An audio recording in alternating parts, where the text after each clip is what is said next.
Hello everyone and welcome back to the channel.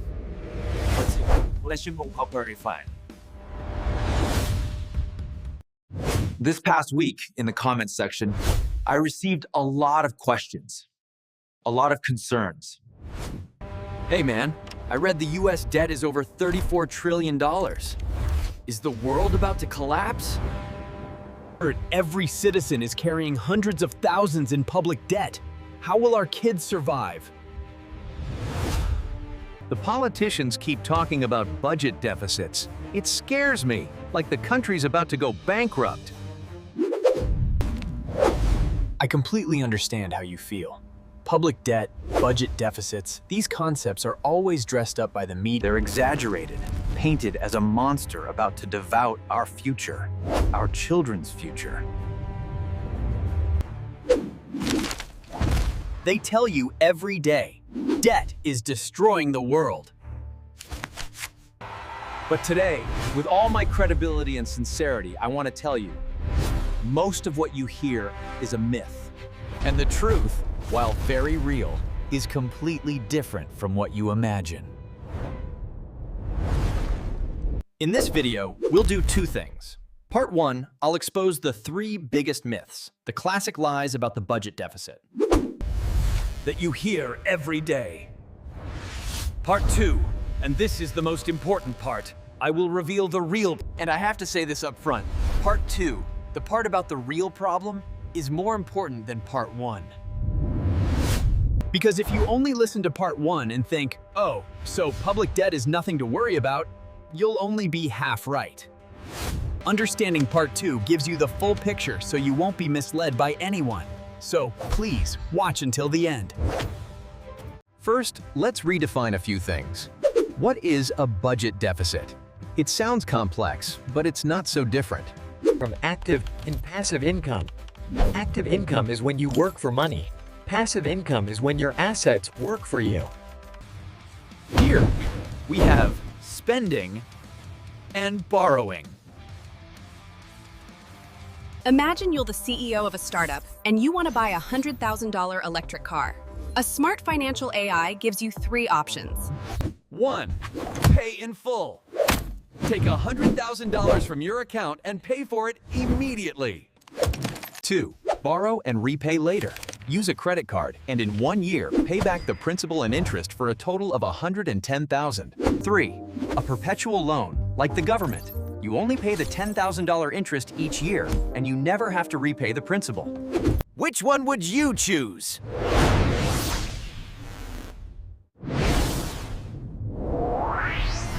Actually, the answer doesn't matter, because in all 3 cases, your financial result after 1 year is nearly identical. You have the car, and you've lost an equivalent amount of value. The core issue isn't whether you borrow or pay now. The issue is that car really worth $100,000? That is the essence of public debt and deficits. When the government spends, the important question isn't whether they borrow or not, but rather, where is that money being used?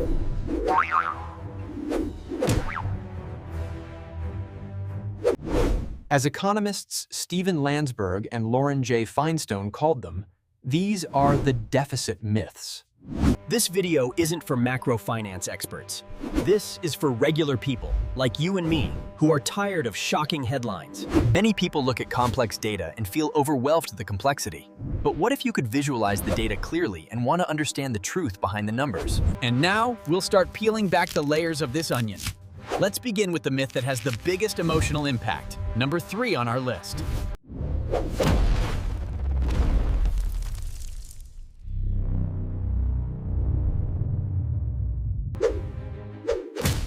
Myth number 3. Public debt is a burden on future generations. This is probably the story that troubles us the most. The idea that because we spend today, our children and grandchildren will have to pay for the mistakes of their elders. It preys on our love and our sense of responsibility. But the truth is very different. The next generation doesn't just inherit debt. They also inherit all the assets, technology, knowledge, and infrastructure that the debt helped create.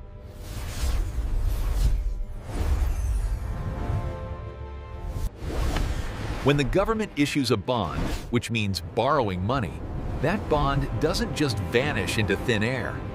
It ends up in the hands of someone in society.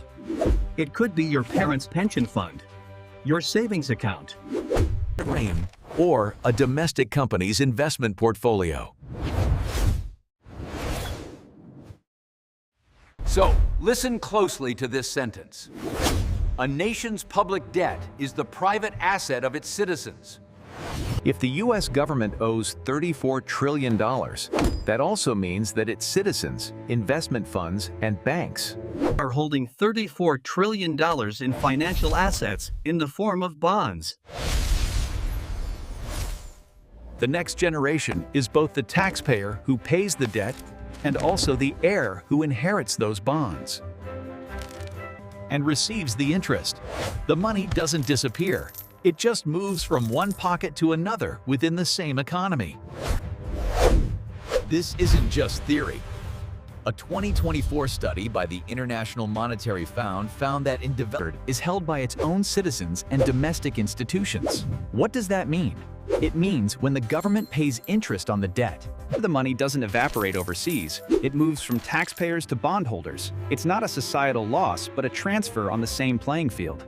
So, the next time you drive over a new bridge, use a modern airport, or your child learns in a school. Invested with high technology, ask yourself, is this really a burden or an investment that future generations are inheriting? Now, let's move on to the second myth, an argument that sounds very logical but is often wrong.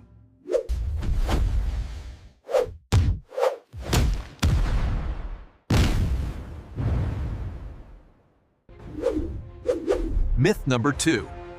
Budget deficits are guaranteed to increase interest rates. In 1984, during a presidential debate, Walter Mondale boldly declared, All economists agree that deficits raise interest rates. Unfortunately for him, he was completely wrong.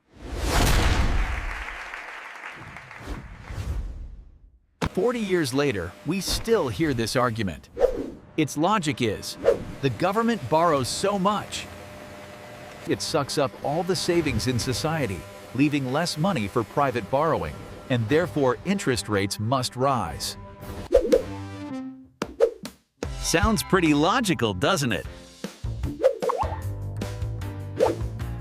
But let's look at reality, right here in 2024. Japan, the country with the highest debt to GDP ratio in the world. Over 250%. If that logic were true, Japan's interest rates should be through the roof. But in reality, their 10-year bond yield is still below 1%.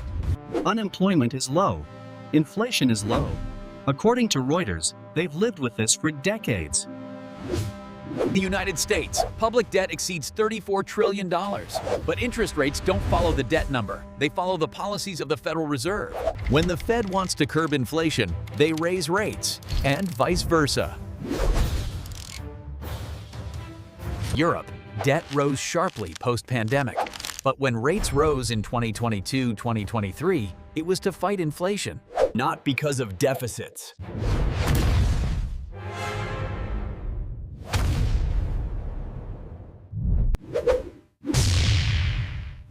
So why is this? Why does reality contradict the common theory? because the weakest link in that reasoning is the assumption that money is sucked out of the economy. That's not what happens. When the government borrows $1 from you, they don't lock it away in a vault. They immediately spend it back into the economy, paying salaries, buying materials to build roads, investing in technology. That dollar returns to someone else's pocket and continues to circulate. The total money supply doesn't change. Only its route of circulation temporarily changes.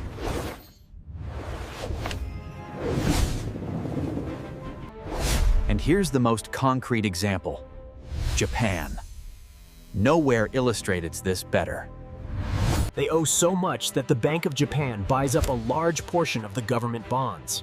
According to Bloomberg, over 45% of Japan's public debt is now held by the BOJ itself. This means the state is essentially in debt to itself. The interest the government pays goes back to the central bank, then back into the budget. The so-called debt burden nearly cancels itself out. So what's the critical warning here? It's that you should never trust overly simplified economic arguments. Deficits will cause rates to skyrocket. When a politician says deficits will make interest rates skyrocket, just remember the case of Japan. And finally, we arrive at the most fundamental myth, the one that creates all the other fears.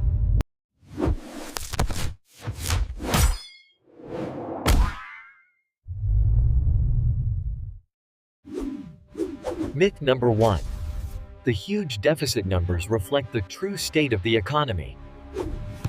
You see it on the news. The U.S. reports a $1.7 trillion budget deficit in 2024.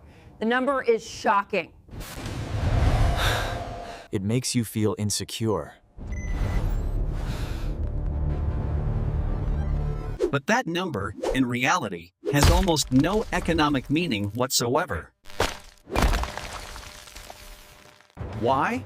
Because it's calculated using arbitrary accounting rules that lump everything into one bucket.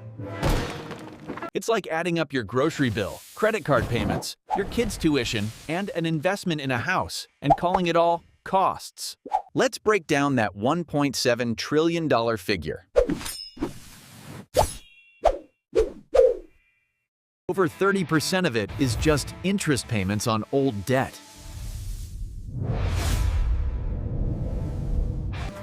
About 20% is for Social Security, which is a transfer of money to retirees. Around 15% is for national defense. Only the remaining 35% is real spending, money used to create new goods, services, infrastructure, and jobs. Most of the deficit isn't throwing money away on new things. It's money being transferred from one group to another within the same country. And most of that money returns to the economy in the form of consumption or investment.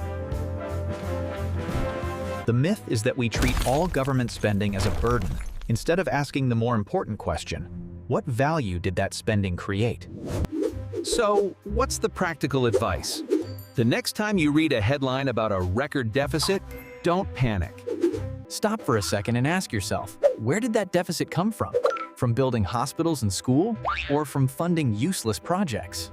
The deficit itself is neither good nor bad. It is a tool, and a knife can be useful in the hands of a skilled South Asian male chef, but dangerous in the hands of a robber.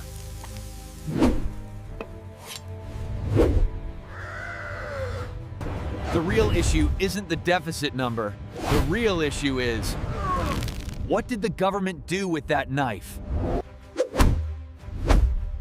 So today, we've debunked the 3 biggest myths about public debt and budget deficits. We've seen that. 1. Public debt isn't necessarily a burden for future generations, because they also inherit the assets that debt created. 2. Deficits don't automatically raise interest rates. The reality in Japan and the US has proven that. And 3. Those huge deficit numbers in the headlines often hide more than they reveal about an economy's health. But as I promised at the beginning, knowing that deficits aren't as scary as rumored is only half the story. The other half, and the most important part, is the question. So, what is truly scary? If the government borrows not to build roads or develop clean energy, but to buy votes, offer short-term subsidies, or fund wasteful projects, that is the catastrophe. The core issue isn't the size of the debt, but according to the OECD, it's the ability to generate growth and productivity from that debt. To ensure you don't miss the most important part of this story, make sure you've hit that subscribe button and turned on notifications. I don't want you to miss it. Well, what do you want to say? My final piece of advice for today: don't trust, verify. Please watch this video again, once or twice, to really let these concepts sink in. And start asking questions yourself when you read the news. Do it it now, before the political debates completely distort the truth. Debt, after all, isn't a sin. It's a promise about the future. The only question is, are we building a future that is worthy of that promise? Thank you for watching. I'm your host, Ethan Lee, and I'll see you in the next video.